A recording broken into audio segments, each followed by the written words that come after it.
Hello, Blue Whale Bears. This is Dr. Gross, and today we are going to talk about drafting a really good paragraph. Now, of course, during the drafting stage of the writing process, the paragraph does not have to be perfect, but you want to be able to have some pretty solid ideas for your paragraph and make sure that for the most part it makes sense. So, I am going to read to you a couple of paragraphs, one being a pretty well written paragraph and one being a not so well written paragraph. So let's go with the one that is a little poorer and not so well written. Both of these paragraphs are about a rainy summer. So let's listen to the first one. This is the non-example. I hate wet and rainy days. It rained a lot last summer, like every day. Maybe I should have written a book since it was like the only thing to do. I was stuck inside and bored. What is your favorite meal for lunch?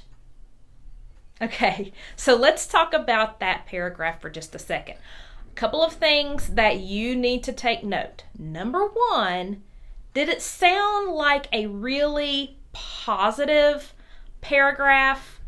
No, not really. It was kind of just talking about how you hate rainy days, they're not any fun, you're bored. And then I also threw in a couple of words that should not belong, such as like. Like is a fine word when you use it appropriately, but it should not be used in a paragraph such as in this sentence. Maybe I should have written a book since, like, it was the only thing to do. Does that make sense? And then if you notice, at the end of the paragraph, I switched topics on you. So we first talk about a rainy summer, and then I just randomly ask you what you like for lunch. In a good paragraph, you make sure you stick to your topic throughout the entire paragraph. Now, let's look at an example of a paragraph that is well written about a rainy summer. Here we go. The weather this summer was very wet, keeping many people indoors. From April until September, it rained 130 out of 183 days. I spent the day watching television, clicking through the internet, reading, spending time with my family, and playing board games. I hope next summer is full of sun. That paragraph was much better. It talked about specifically how many days it had rained. It talked about the specific months from April through September.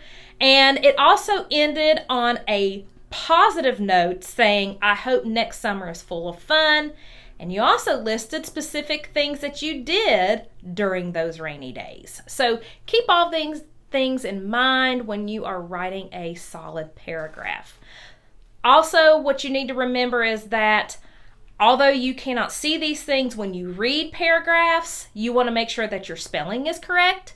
You want to make sure that you begin each sentence with a capital letter and you end each sentence with the appropriate punctuation mark.